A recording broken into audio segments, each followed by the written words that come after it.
ಬಿಲ್ಕಿಸ್ ಬಾನು ಅತ್ಯಾಚಾರಿಗಳನ್ನು ಅದ್ದೂರಿ ಅವರು ಜೈಲಿನಿಂದ ಬಿಡುಗಡೆ ಹೊಂದಿದಾಗ ಅವರನ್ನು ಅದ್ದೂರಿಯಾಗಿ ಸ್ವಾಗತ ಮಾಡುವುದನ್ನು ನಾವು ಕಂಡಿದ್ದೇವೆ.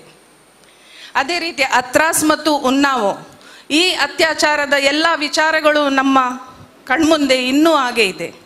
ಹೀಗಿರುವಾಗ ಮಣಿಪುರ, ಉತ್ತರ ಪ್ರದೇಶ ರಾಜ್ಯಗಳಲ್ಲಿ ದಲಿತರಿಗೆ, ಅಲ್ಪಸಂಖ್ಯಾತರಿಗೆ, ವಿಶೇಷವಾಗಿ ಮಹಿಳೆಯರಿಗೆ ಆಗುವ ಈ ದೌರ್ಜನ್ಯಗಳಿಗೆ ತಾರ್ಕಿಕ ಅಂತ್ಯವನ್ನು ಕೊಡಲು ನಿಮ್ಮ ಒಂದು ಸಲಹೆ ಏನು ಸರ್? ಇವರು ಮಾಡುವ ಪಾಲಿಟಿಕ್ಸ್ಗೆ ಹೆಸರು 80-20 ಪಾಲಿಟಿಕ್ಸ್ ಅಂತೀವಿ. ನಾನಿದು ಒಂದು ಕಡೆ ಮಾತಾಡಿದ್ದೀನಿ ಇದ್ರ ಬಗ್ಗೆ. 80-20 ಪಾಲಿಟಿಕ್ಸ್ ಅಂದರೆ ಏನಂದರೆ 50-50 ಪಾಲಿಟಿಕ್ಸ್ ನಾವೆಲ್ಲ ಮಾಡ್ತೀವಿ. ಅಂದರೆ ಇಬ್ಬರು ಕ್ಯಾಂಡಿಡೇಟ್ ಇದ್ದರೆ ನೀವೆಲ್ಲ ಓಟ್ ಹಾಕ್ಲಿಕ್ಕಿದ್ದೀರಿ, 100 ಜನ ಓಟ್ ಹಾಕ್ಲಿಕ್ಕಿದ್ದೀರಿ, ಇಬ್ಬರು ಕ್ಯಾಂಡಿಡೇಟ್ ಇದ್ದೇವೆ. ನಾವಿಬ್ಬರು ಹೋಗಿ ಎಲ್ಲರ ಹತ್ರನೂ ನಾವು ನಿಮಗೆ ಒಳ್ಳೇದು ಮಾಡ್ತೀನಿ ಅಂತ ಹೇಳಿದ್ರೆ 50 ಜನ ನನಗೆ ಓಟ್ ಹಾಕ್ತಾರೆ, 50 ಜನ ಅವರಿಗೆ ಓಟ್ ಹಾಕ್ತಾರೆ. ಯಾರು ಗೆಲ್ತೀವಿ ಅಂತ ಖಚಿತ ಇಲ್ಲ. ಆದರೆ 80-20 ಪಾಲಿಟಿಕ್ಸಲ್ಲಿ ಹೇಗೆ ನಡೀತದೆ ಅಂದರೆ ನಾವು 100 ಜನ ಹತ್ರ ಹೋಗಲ್ಲ, ಅಂದರೆ ಬರೀ ಒಂದು 80% ಜನ ಹತ್ರ ಹೋಗ್ತೀವಿ. ಅವ್ರ ಹತ್ರ ಹೋಗಿ ಏನು ಹೇಳ್ತೀವಿ, ನೋಡಿ ನಮ್ಮ ಪೂರ್ತಿ ಸಮಸ್ಯೆಗೆ ಕಾರಣ ಯಾರು, ಈ 20 ಜನ, ಇವರೇ ಕ್ರಿಮಿನಲ್, ಇವರೇ ನಿಮ್ಮನ್ನು ಇದು ಮಾಡ್ತಾರೆ ಅದು ಮಾಡ್ತಾರೆ ಅಂತ ಒಂದು ಭಯ ಹುಟ್ಟುವ ರೀತಿಯಲ್ಲಿ ಒಂದು ಕತೆ ಹೇಳಿದರೆ, ಇವರನ್ನು ಕಂಟ್ರೋಲ್ ಮಾಡಬೇಕಾದ್ರೆ ನೀನು ನನಗೆ ಆಯ್ಕೆ ಮಾಡು, ನಾನು ಇವರಿಗೆ ಕಂಟ್ರೋಲ್ ಮಾಡ್ತೀನಿ, ನೀವು 80 ಜನ ಚೆನ್ನಾಗಿರ್ಬೋದು ಅಂತ ಅವರಿಗೆ ಒಂದು ಭಯ ಮುಟ್ಟುವ ಥರ ಒಂದು ನಾನು ಮಾಡಿದರೆ 80 ಜನದಲ್ಲಿ 60 ಜನ ನನಗೆ ಓಟ್ ಹಾಕ್ತಾರೆ. ಸರಿಯಾಗಿ ನಾನು ಕತೆ ಹೇಳಿದ್ರೆ 70 ಜನ ಓಟ್ ಹಾಕ್ತಾರೆ. ಕರೆಕ್ಟಾಗಿ ಕರೆ ಹೇಳಿದ್ರೆ ಆ 80% ನನಗೆ ಓಟ್ ಹಾಕ್ತಾರೆ. ಇವತ್ತು ಇವರು ಮಾಡ್ತಾ ಇರುವ ಪಾಲಿಟಿಕ್ಸ್ 80-20 ಪಾಲಿಟಿಕ್ಸ್. ಮುಸ್ಲಿಮ್ಸ್ ಒಂದು 20% ಇದ್ದಾರೆ, ಅವರನ್ನು ವಿಲ್ಲನ್ನಾಗಿ ತೋರಿಸಿ 80% ಹಿಂದೂಸನ್ನು ಕನ್ಸಾಲ್ಟೇಟ್ ಮಾಡ್ತಾ ಇದ್ದಾರೆ. ಆದರೆ ಇವರು ನಿಜವಾಗ್ಲೂ 80% ಹಿಂದೂಸ್ಗೆ ಅವರ ಒಳ್ಳೆಯದಕ್ಕೆ ಮಾಡೋರು ಅಲ್ಲ ಇವರು. ಇದು ಮಣಿಪುರ್ಗೆ ಒಂದು ಎಕ್ಸಾಂಪಲ್ ಹೇಳ್ತೀನಿ. ಮಣಿಪುರಲ್ಲಿ ಟ್ರೈಬಲ್ ವರ್ಸಸ್ ನಾನ್ ಟ್ರೈಬಲ್ ಸಮಸ್ಯೆ ಇತ್ತು. ಅಲ್ಲಿ 50% ಟ್ರೈಬಲ್, 50% ನಾನ್ ಟ್ರೈಬಲ್, ಇದೇ ಸಮಸ್ಯೆ. ಅಲ್ಲಿ ನಿಜವಾಗ್ಲೂ ಸಮಸ್ಯೆ ಆಗಿದ್ರೆ ಟ್ರೈಬಲ್ಗೂ ನಾನ್ ಟ್ರೈಬಲ್ಗೂ ಜಗಳ ಆಗಿರಬೇಕು. ಆದರೆ ಇವ್ರು ಏನು ಮಾಡಿದ್ದಾರೆ, ಆ ಥರ ಮಾಡಿಲ್ಲ. ಯಾಕಂದರೆ 50-50 ಫೈಟ್ ಆದರೆ ಯಾರಿಗೂ ಇವ್ರಿಗೆ ಪೊಲಿಟಿಕಲ್ ಅಡ್ವಾಂಟೇಜ್ ಸಿಗಲ್ಲ.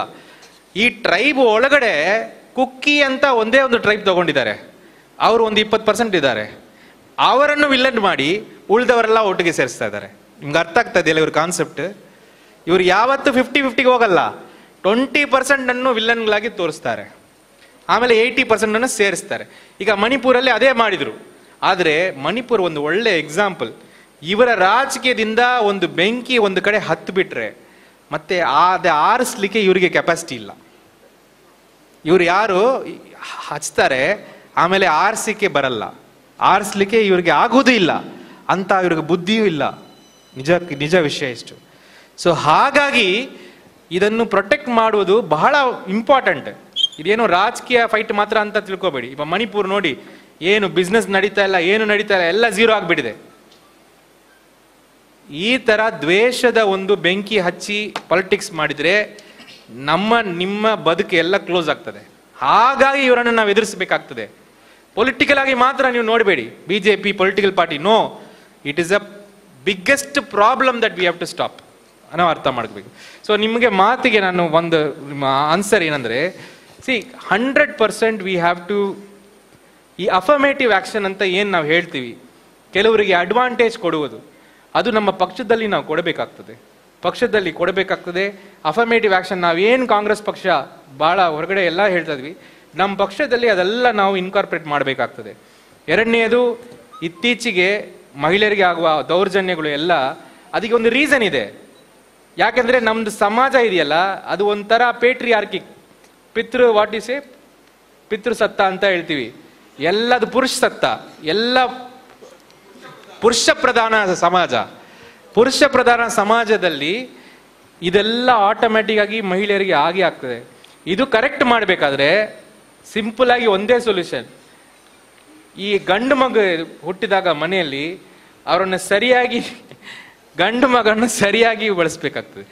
ಯಾವತ್ತಾவது ಗಂಡು ಮಗು ಈ ಅವರ ತಂಗಿಯನ್ನು ಏನೋ ಹೊಡೆದರೆ ಇಲ್ಲ ಏನೋ ಬೇರೆ ಥರ ಮಾತಾಡಿದರೆ ಅಲ್ಲೇ ಅವರಿಗೆ ನಾವು ಶಿಕ್ಷಣ ಕೊಟ್ಟರೆ, ಎರಡನೇದು ಈ ಪೇಟ್ರಿಯಾರ್ಕಿಕ್ ಸೊಸೈಟಿಯನ್ನು ನಾವು ರಿಮೂವ್ ಮಾಡಬೇಕು.